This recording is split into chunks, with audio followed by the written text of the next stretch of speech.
মূত্রে ফেনা বা গ্যাঁজা হয় কেন? সাধারণত আমাদের মূত্রে অল্প পরিমাণে গ্যাঁজা বা ফেনা হতে পারে। কিন্তু আপনি যখন দেখছেন যে আপনার মূত্রে অনেক বেশি পরিমাণে গ্যাঁজা বা ফেনা হচ্ছে এবং সেগুলো খুব সহজে চলে যাচ্ছে না, অনেকক্ষণ ধরে গ্যাঁজা বা ফেনাগুলো রয়েছে, তাহলে কিন্তু এটি স্বাভাবিক নয়। তো এটি যে ফেনা বা গ্যাঁজা বেশি পরিমাণে হচ্ছে, তার কি কারণ হতে পারে?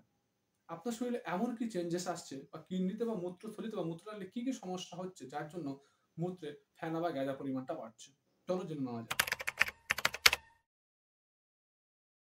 মূত্রের সঙ্গে বেশি পরিমাণে প্রোটিন বেরিয়ে আসলে। এটা কখন হয়? কিডনির সমস্যার জন্য হতে পারে। কিডনি হলো আমাদের শরীরের মোস্ট ইম্পোর্টেন্ট ফিল্টার হিসেবে কাজ করে। আমাদের শরীরে বিভিন্ন খারাপ পদার্থগুলোকে বাইরে বেরোতে সাহায্য করে এবং ভালো পদার্থগুলোকে আবার শরীরে ইনটেক করে নেয়। এবার প্রোটিন হলো আমাদের শরীরে খুবই প্রয়োজনীয় একটা পদার্থ।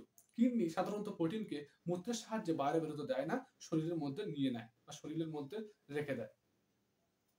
এবার যখন কিডনির কোনো সমস্যা হচ্ছে, কিডনি ভালোভাবে কাজ করতে পারছে না, তখন এই প্রস্রাবের বা মূত্রের মাধ্যমে প্রোটিনগুলো বেরিয়ে আসে। তো এটা দেখে আপনি বুঝতে পারবেন যে আপনার কিডনির কোনো সমস্যা হয়েছে বা সমস্যা হতে চলেছে। ২. ইউরিনারি ইনফেকশন বা মূত্রনালী, মূত্রথলি বা কিডনিতে ইনফেকশন।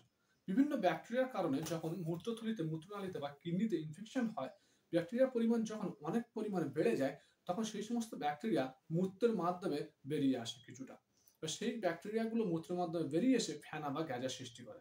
তাই আপনি যখন বেশি পরিমাণে ফেনা বা গ্যাঁজা দেখছেন, এটা হতে পারে আপনার ইউরিনারি ট্র্যাক্ট ইনফেকশন বা মূত্রথলিতে, মূত্রনালীতে বা কিডনিতে ইনফেকশন। ৩. ডায়াবেটিস রোগীদের ক্ষেত্রে। অনেক সময় ডায়াবেটিস রোগীদের শরীরে গ্লুকোজের পরিমাণ বেশি পরিমাণে বেড়ে যাওয়ার জন্য বা চিনির পরিমাণ অনেক পরিমাণে বেড়ে যাওয়ার জন্য সেগুলো শরীরে মূত্রের মাধ্যমে বেরিয়ে এসে ফেনা বা গ্যাঁজার সৃষ্টি করতে পারে।